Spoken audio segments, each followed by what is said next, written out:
कि ना रशिया को ना यूक्रेन को आप और मैं कहाँ स्टैंड करते हैं उनको 2 रुपए का फर्क नहीं पड़ता। Let's live in real time, जिसको अंग्रेजी में कहते हैं ना, let's live in real time. थोड़ा सा ना एक असलियत की दुनिया में I support Ukraine does not care if you support Ukraine, Russia does not care if you support Russia, है ना।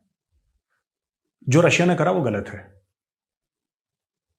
जो अमेरिका ने करा था इराक में, अफगानिस्तान में, जब चाइना लाइन ऑफ कंट्रोल पे आंखें दिखा रहा था, जब अमेरिका ने, मैं इसके ऊपर दोबारा आऊंगा, जब अमेरिका चुप था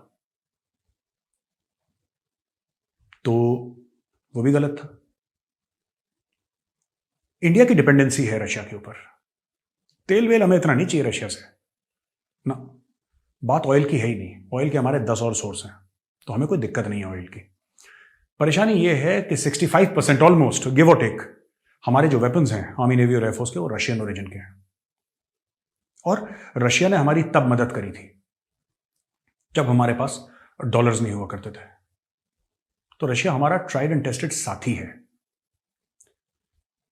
काफी रशियन लोग भी कह रहे हैं कि जो पुतिन ने करा गलत करा, और मैं भी कह रहा हूं कि जो पुतिन ने करा गलत करा। मैं रशिया को गलत नहीं ठहरा रहा, लेकिन किसी भी मुल्क पे चढ़ दौड़ना ये बात ठीक नहीं है। हाँ ठीक है, वो कह रहा था कि नेटो आ जाएगा तो हमें खतरा है, ये यूरोपियन यूनियन में आने से मुझे नहीं समझ में आ रहा क्या खतरा है। हाँ, नेटो से खतरा है, लेकिन इसका ये मकसद नहीं है, या इसका ये मकसद किसी भी मुल्क का ये नहीं हो सकता कि मैं ऐसा सबक सिखाऊंगा कि दोबारा नेटो में ना जाए। ये डिप्लोमेसी से चीज़ें आज की तारीख में हल की जाती हैं, वरना किसी भी बड़े मुल्क को लाइसेंस मिल जाएगा।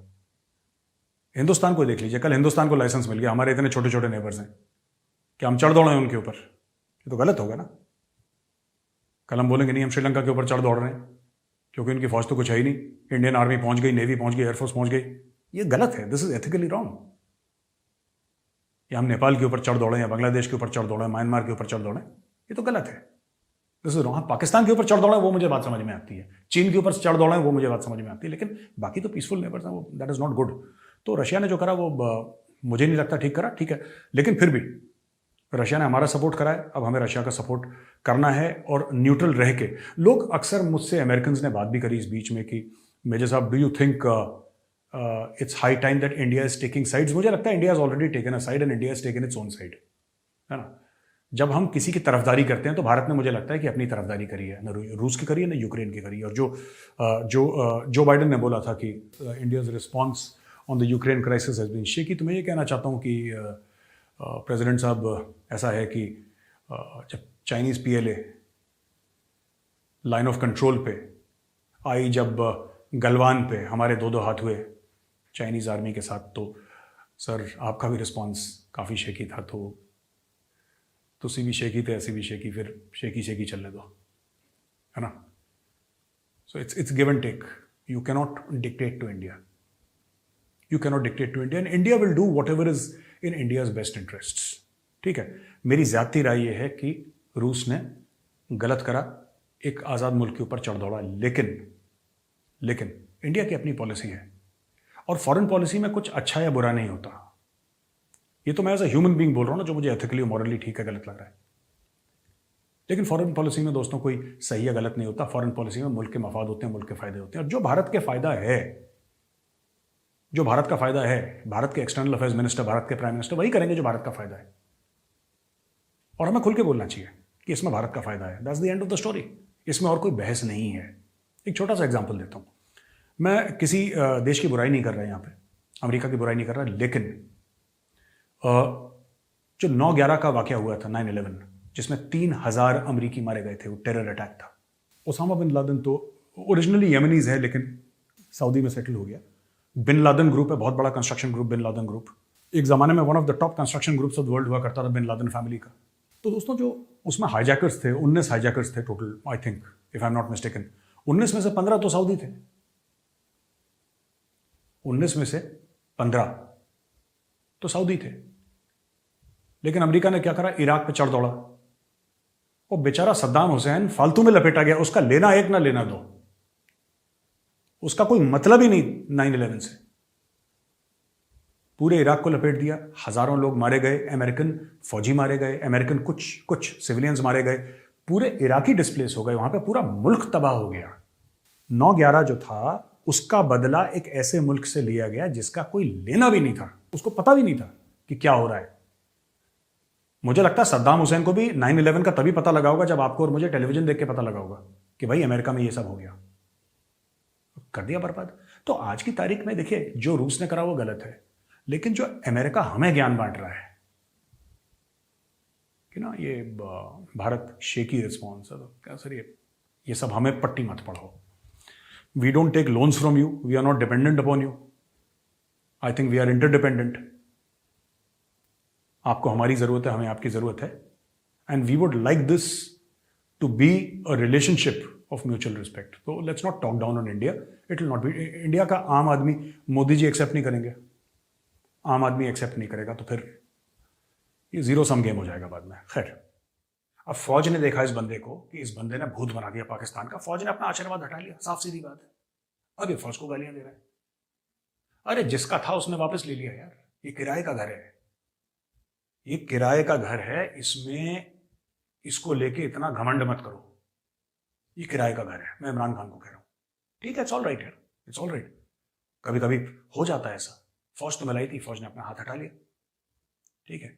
यही इमरान खान डी चौक पे, एक जगह है डी चौक पे खड़े होकर कंटेनर पर माइक से कहता था कि मैं इसकी सरकार गिरा दूंगा, मैं इसकी सरकार गिरा दूंगा, तब तो जायज थी बात।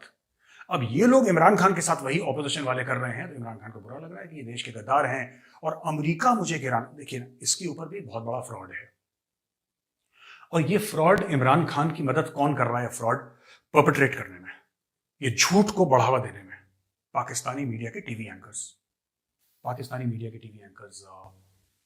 इसको बड़ा बढ़ावा दे रहे हैं कि खान ने, क्योंकि एब्सोल्युटली नॉट बोल दिया था अमेरिकन को, जब अमेरिकन ने, खान ने कहा था कि मुझसे ड्रोन मांगे हैं, ड्रोन का रास्ता मांगा है, बेसिस मांगे हैं अफगानिस्तान में अटैक करने के लिए, और मैंने उनको बोल दिया एब्सोल्युटली नॉट। तो मुझे इस एब्सोल्युटली नॉट की सजा मिल रही, झूठ बोल रहा है इमरान खान। मैं चाहता हूं पूरी पाकिस्तानी कौम, हमें कोई इंटरेस्ट नहीं है क्योंकि हम पता ही तुम झूठे हो, पूरी पाकिस्तानी कौम के सामने वो कागज तो दिखाओ जिसमें अमेरिकन ने बोला था कि हमें अड्डे चाहिए। भाई इतनी बड़ी जो रिक्वायरमेंट होती है, कोई ना कोई तो कागज होगा। आपको नहीं आया होगा, जनरल बाजवा को आया होगा, जनरल बाजवा को नहीं आया होगा, जनरल फैज हमीद को आया होगा, जो पुराने आईएसआई के चीफ थे, उनके पास आया होगा, किसी के पास कोई फोन कॉल आया होगा, कोई फैक्स आया होगा, कोई ईमेल आई होगी। मैं कह रहा हूं कि मुंह जबानी बात हुई होगी, ये तो बता दूं कि उस बंदे ने कॉल करा था मुझे और मैंने उसको बोल दिया एब्सोल्यूट। ये कुछ नहीं हुआ था, टीवी इंटरव्यू था एक फॉरेन चैनल को, टीवी इंटरव्यू ने बोला कि क्या आप उनको बेच देंगे, इन्होंने बोला एब्सोल्युटली नॉट। ऐसी बात नहीं कि अमेरिका ने मांगा था, अमेरिका ने इनसे बेस नहीं मांगे और अमेरिका इनसे बेस मांगेगा भी नहीं। उसका कारण है क्योंकि तालिबान के साथ डील करने वाला, पहले इनको, अमेरिका पाकिस्तान को ट्रस्ट नहीं करता, पाकिस्तान ने अमेरिका की पीठ में कई सालों से खंजर घोंपा है। अमेरिका ने सारा का सारा मामला दोहा में रख रखा है, कतर में जाके बैठ के, दोहा में जाके बैठ के पूरा का पूरा तालिबान के साथ डीलिंग हो रही है। उनको पाकिस्तान की जरूरत है ही नहीं। और उधर जो ट्रंप ने गुड़गोबर करा था, जो न्यूक्लियर डील चल रही थी ईरान के साथ, उसको वापस रिपेयर करने में जो बाइडेन लगा हुआ है। 2-3 साल के अंदर क्या होगा? 2-3 साल के अंदर दोस्तों यही होगा कि ईरान के साथ मामले नॉर्मलाइज हो जाएंगे काफी हद तक। ईरान को परमिशन मिल जाएगी कि तुम अपना तेल दुनिया में बेचो, क्योंकि ईरान के पास भी बहुत ज्यादा तेल है, ईरान के पास पोर्ट भी है, जो पोर्ट गवादर के बिल्कुल, गवादर पाकिस्तान में है, गवादर के बिल्कुल आई थिंक 70-80 किलोमीटर भी दूर नहीं है वो पोर्ट, ईरान के अंदर इतना भी नहीं है, राइट। चाबहार का आपने नाम सुना होगा, वो भारत ने बना के दिया चाबहार पोर्ट। अब आपको अगर अफगानिस्तान जाना है, अफगानिस्तान सामान भेजना है, आप चाबहार के थ्रू भेजिए, भारत फैसिलिटेट करेगा आपको, भारत का पोर्ट है, भारत ने पैसा लगाया है वहां पे, भारत उसको चलाता है, ईरान आपको फैसिलिटेट करेगा, आपको पाकिस्तान की जरूरत ही नहीं है। पाकिस्तान इज फीलिंग निगलेक्टेड, इसलिए बीच बीच में सुरसुरी छोड़ते रहते हैं बीच में, क्योंकि पाकिस्तान का इंपॉर्टेंस क्या था? आप नक्शा देखिए, जब भी आपको डाउट हो किसी भी जियोपॉलिटिकल फॉरेन अफेयर्स के मामले में, आप किसी एक्सपर्ट से बात ना करें, आप दुनिया के नक्शे को ध्यान से देखें और जिस मामले में आपको डाउट है आप उसको ध्यान से देखें, आपको पता लग जाएगा। एक छोटा सा उदाहरण देता हूं, फिर आगे बढ़ूंगा। उदाहरण यह है कि पाकिस्तान क्यों जरूरी है अमेरिका के लिए, आज तक क्यों जरूरी था, ऐसा क्या कर रहा था पाकिस्तान? भाई अमेरिका को जाना था अफगानिस्तान, ईरान के साथ मामले खराब थे और 1979 के बाद से ईरान के साथ मामले खराब है, और 1979 में ही वहां पे रेवोल्यूशन होती है ईरान में, और यहां पर सोवियत रशिया घुस जाता है अफगानिस्तान के अंदर। अब अगर अमेरिका को सोवियत रशिया को परेशान करना है तो ईरान के थ्रू तो जा नहीं सकता, क्योंकि ईरान अलाउ नहीं करेगा। पाकिस्तान के हाथ में कटोरा था, डाले डॉलर पाकिस्तान के थ्रू चले गए। पाकिस्तान का जो जियो स्ट्रेटेजिक इंपॉर्टेंस है, जो पाकिस्तान की जो लोकेशन है, रिटेल में हम लोग कहते हैं लोकेशन लोकेशन लोकेशन, तो जो सबसे बड़ी चीज है पाकिस्तान के बारे में उसकी लोकेशन है, लेकिन एक ऑल्टरनेट लोकेशन भी बन गई है, वह ईरान। और वो 2-3 साल के अंदर तैयार हो जाएगी। फिर पाकिस्तान कहाँ जाएगा, क्योंकि फिर पाकिस्तान की जरूरत है नहीं किसी को। आज भी अफगानिस्तान के साथ जो पूरा मामला चल रहा है, 99% of the things are happening through Qatar, they are not happening through Pakistan.